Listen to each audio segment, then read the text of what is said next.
What's good? I'm Bad Back Zach. Welcome to Building a Better Me. This is a space where people can improve their lives through diet, fitness, and in some cases sobriety. I am currently 179 days sober myself. Full disclosure, I am not a professional myself. I'm just a guy on the internet that's going through the struggles with you, trying to become a better person every single day, if that's even possible. Today we're doing a killer back and bicep workout using a number of different grips that I'm not used to using myself. And I've got a high protein dessert that I found on Instagram. Cannot wait to show that to you. It's amazing. The first bicep movement of the day is going to be these flat dumbbell bicep curls. I try to do 2 workouts per week for each muscle group, and when it comes to biceps, one movement every week, I try to have a flat grip just like this. Sometimes I use the cable machine, but using the dumbbells allows you to do something really cool. Even when I'm on the cable machine, I try to push my hands together, squeeze them together. When you're using dumbbells, it's even easier to do that. And that's because you don't want them clanging together. If you're not squeezing properly, you'll feel them move. So keep that tight, keep the core tight, bring them down, bring them up. It's one of my favorite bicep movements. I immediately felt a difference in the size of my biceps when I started incorporating this grip. Plus, if you're hanging off the side of a cliff, and I'm the one that's with you, that's gonna look something like this. Don't you want me to be able to grab your hands and pull you up just like that? I got you, I'm saving your life all day. Yeah, I top out at 40 pounds, so if you could be under the age of 6, that'd be great. Now that we've got the biceps all nice and warmed up, let's do some preacher curls. One of my personal favorites, and that's because it forces you to have decent form. My shoulders still compensate a little bit, not really sure how to eliminate that, but then also you get full extension of the bicep. Whenever I'm using free weights, and some of you may agree with this, I find myself doing a little shimmy. No matter what the weight, I can't really help this little rock, and I know that it's helping me a little bit. When it comes to the preacher, all you've got is yourself and this movement. Even if you tried arching your back, I don't really know it would help you all that much because of the way that your arms lay. I would probably have to put this as one of the most beneficial bicep workouts you can do. Put in the comments if you agree. If you think there's others that are better, again, please let me know. I'd love to learn. Do you know why they call it a preacher curl? Because you gonna need Jesus by the time you're done. Huh? Please don't click away. I promise it won't happen again. Moving on, I grabbed one of those bars that you would use for a bench press, and I just started curling it. I think I did 12 reps just as a final for the biceps. It really accomplished a big goal. It gave me one last final pump of the day for my biceps before I moved over to back. My favorite muscle group is back because it rhymed with Zach. I've done the lat pull down plenty of times in the past, but I think this may be the first time that I've used this grip. Instead of wrapping your hand all the way around this flat bar, you kind of just grip it with your fingers on the sides in a hammer curl position. This actually felt like it was doing more of a compound movement for my biceps than it would if I was using the flat bar, which honestly is the goal, because as of current, I'm not doing all this strength training to try and build muscle because I'm in a calorie deficit. I'm trying to do strength training to burn calories to get rid of all this excess fat. So the more compound movements I can do, the better. And if you're currently on a weight loss journey, I would recommend the same. I've read a lot about it. I've watched a lot of shows about it, and that seems to be the way to go, at least early on.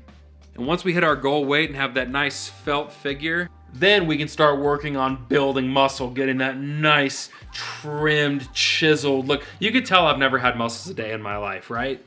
I was the fat kid, then I was the skinny kid, then I was the fat guy, and that's pretty much where I've been the entirety of my 20s. And if you're already chiseled like that, A, thank you for watching, B, congratulations, and C, go Enough about that. You guys probably know how much I love doing seated rows. It's a fantastic back workout, but I used a different attachment this time as well. It's not a flat bar, it's like a concaved bar that rotates in the center. I don't really know how much of a difference this made on the workout as a whole. It largely felt the same. I wasn't able to do any additional weight, nor was I forced to do less weight. But I do think it's important to constantly try and find ways to change a specific exercise. No matter how big or how small, not just adjusting the weight, but even if the grip goes from being flat to being like this, A, it keeps it more entertaining, right? You're not just doing the same thing all the time. But B, for all we know, those little adjustments can be making a difference. The only muscle group that I can say that I have felt that with truly is the biceps. The difference between doing flat curls versus hammer curls versus twisting, I mean, I do feel the difference pretty seriously. My back is very, very weak, so I think I'm not doing enough weight to truly notice the difference whenever I'm doing back exercises. That's the whole reason we're here, right?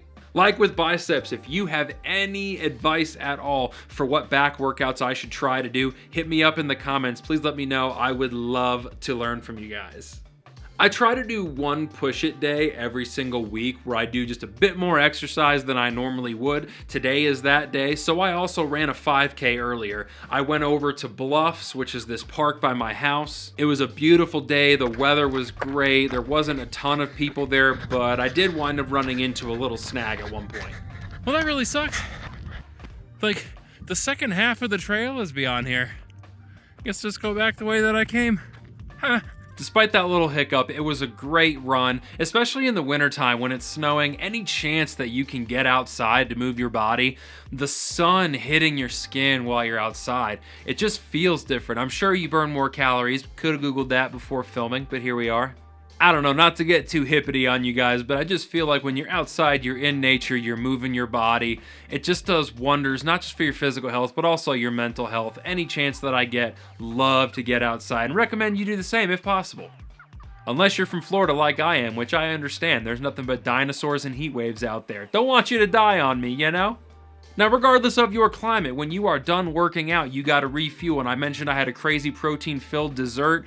This is awesome. I saw a guy on Instagram do this.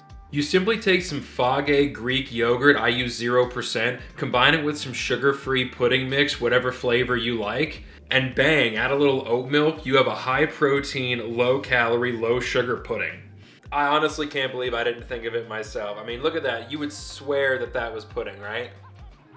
Instead of getting one big one, I like to grab two smaller ones, grab two different flavors of pudding, ba-bang. Chocolate vanilla. Fun fact about the vanilla one tastes like cheesecake. The cheesecake one tastes like vanilla. I learned that by trial and error, so you don't have to. You're welcome. And if you're thinking like me, you're like, hey, if that tastes like cheesecake, where are the graham crackers? Who do you think you're talking to? Of course I grabbed some graham crackers. You gotta try that. Believe it or not, graham crackers are not all that bad. They're decently low in sugar for what they are. It's 130 calories for 2 whole sheets, which is pretty good. Literally tastes like a cheesecake and is pretty guilt-free. Super good. If you have any snacks you want to recommend with the group, throw them down in the comments, please. We would love to see it. We're all on this journey together. We got to support each other. Put those things in the comments. And as always, like, comment, share, subscribe, call me fat, whatever you like. As long as you're happy and it engages with the content, it's cool with me. Stay happy, stay healthy, have a good day now.